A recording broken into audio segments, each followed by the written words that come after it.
Dear sister and brother, you don't need to be more impressive, more perfect, more anything. You just need to stop giving away your value.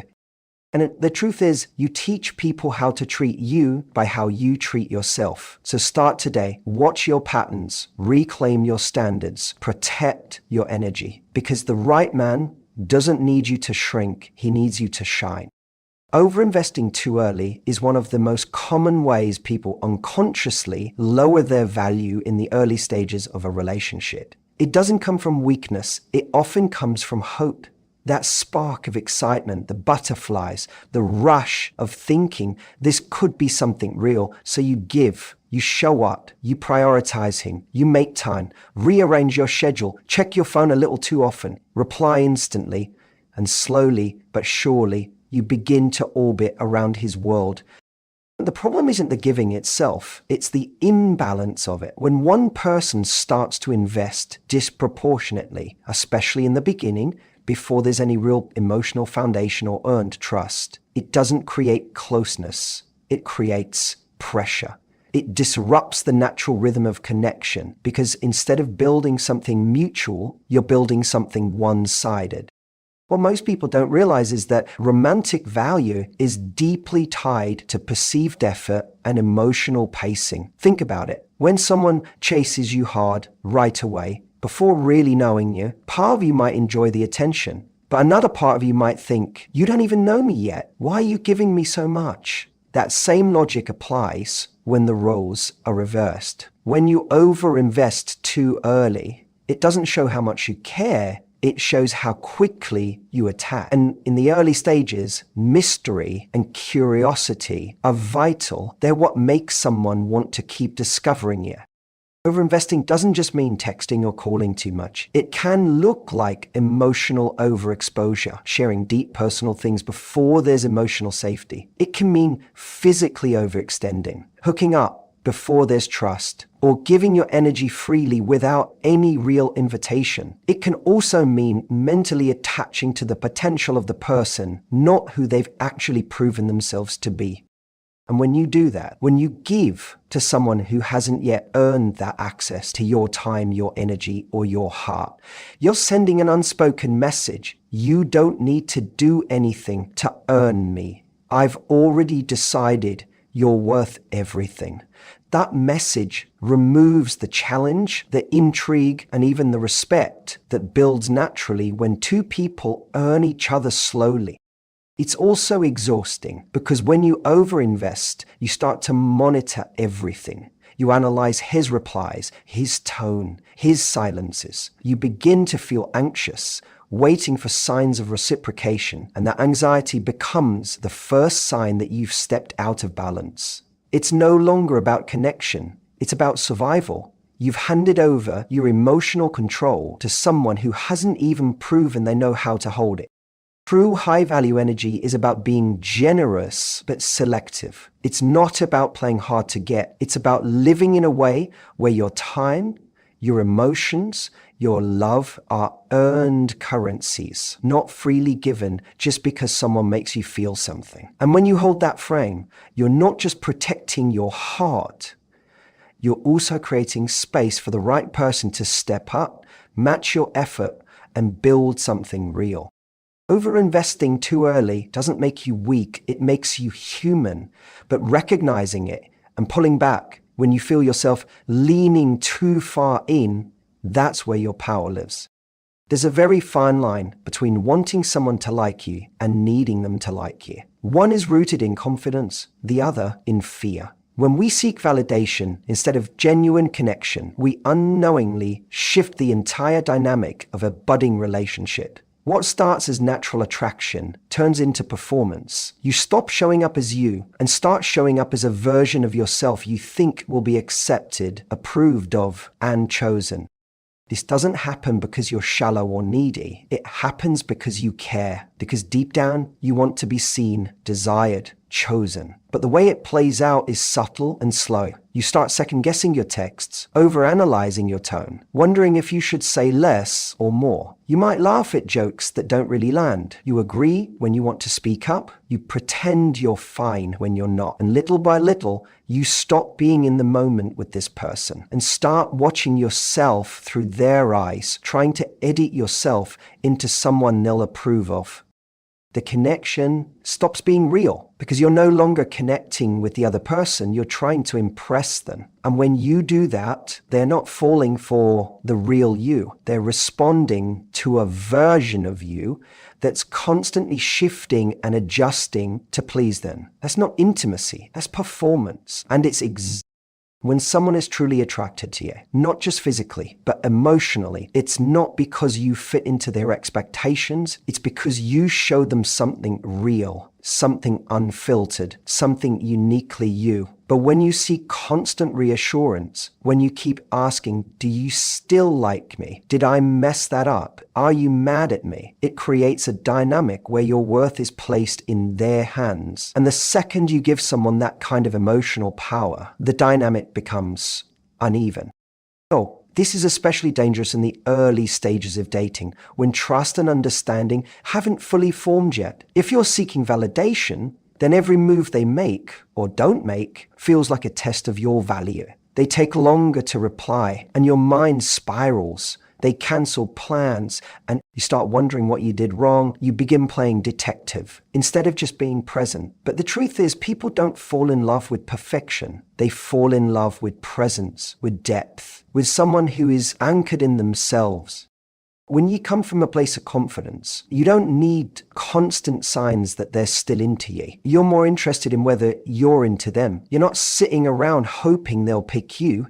You're observing whether they align with your life, your values, your energy. That's what flips the power dynamic.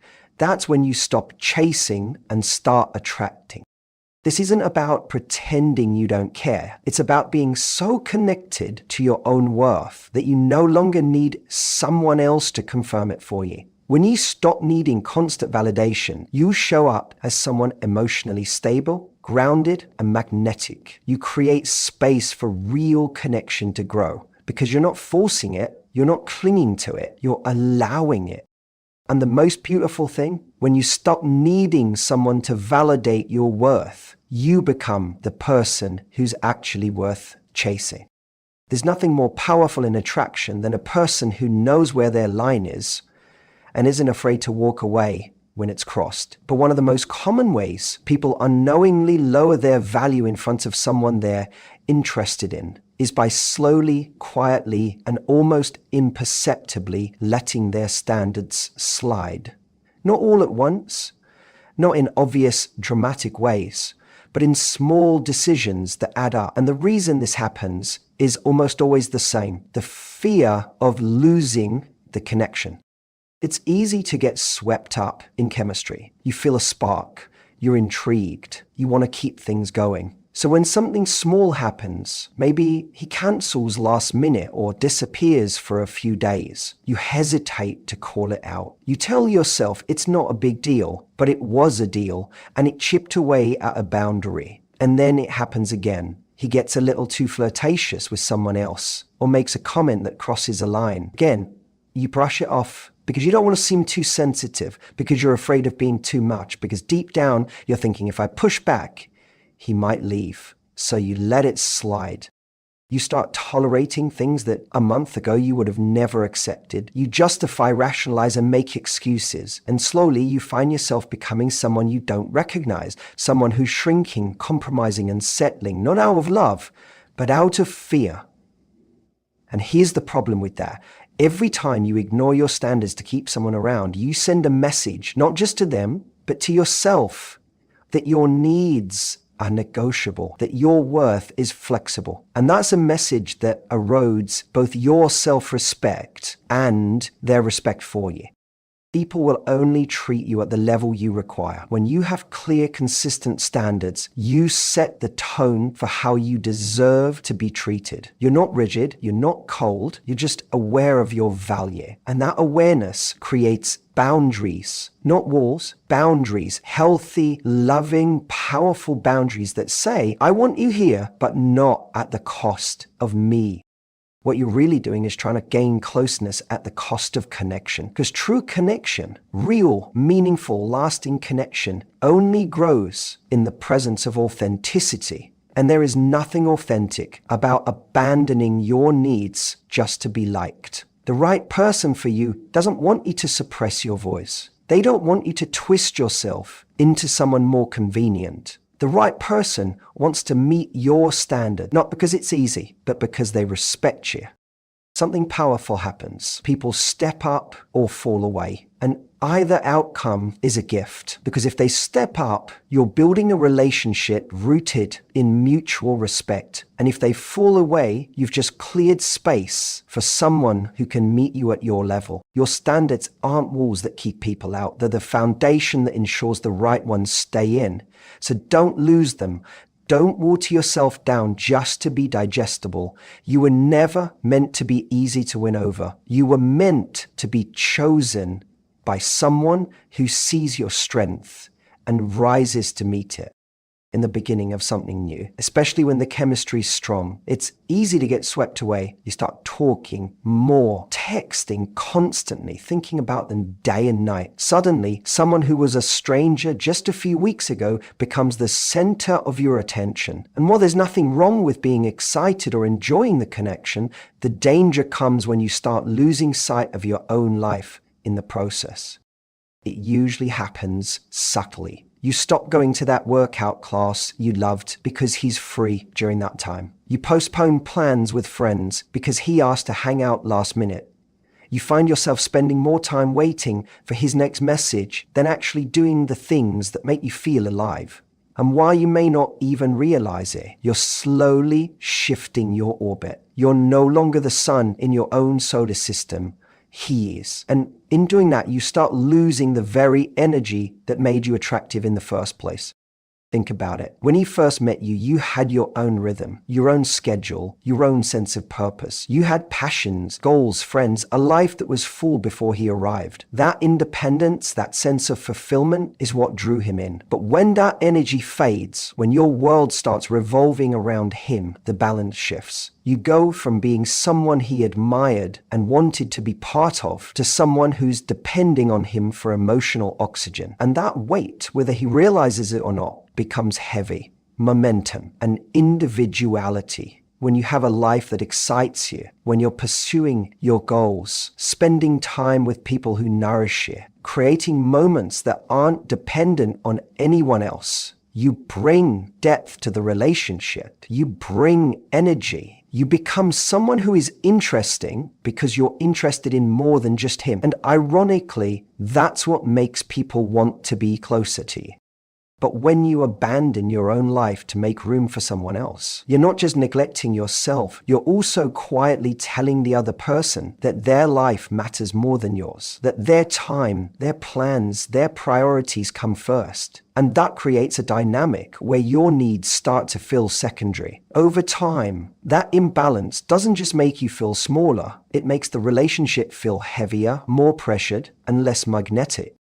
Your life is not something to be put on pause for anyone. A relationship should complement your world, not become your world. The healthiest, most fulfilling partnerships happen when two whole people come together, not to complete each other, but to add to each other. That means you continue building your dreams, deepening your friendships, exploring your passions, regardless of what stage the relationship is in.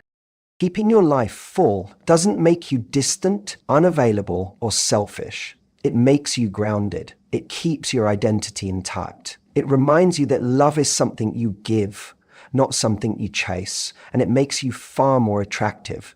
Because confidence doesn't come from someone choosing you, it comes from knowing that you would still choose you, even if they didn't.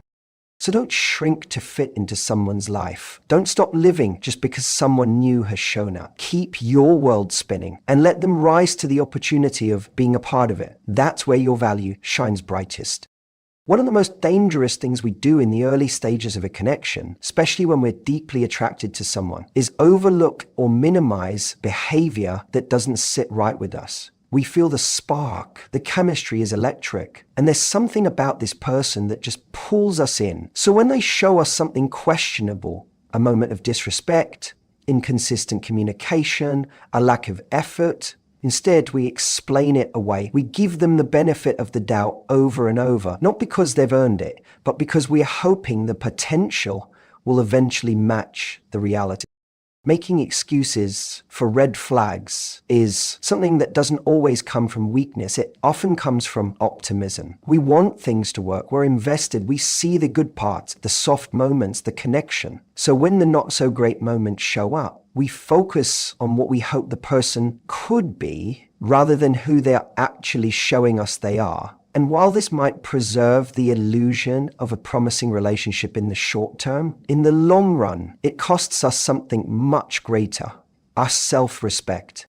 Red flags are not always glaring. Sometimes they're subtle patterns, passive-aggressive comments, flakiness, emotional unavailability, or a lack of real interest in your world. But when you ignore them or convince yourself it's not that bad, you begin to train yourself to accept less than what you truly need. You begin to lower your expectations, not because your standards changed, but because you're afraid that speaking up will drive the person away. And so, in silence, you shrink, you tolerate, you hope, you adjust yourself to fit their inconsistency.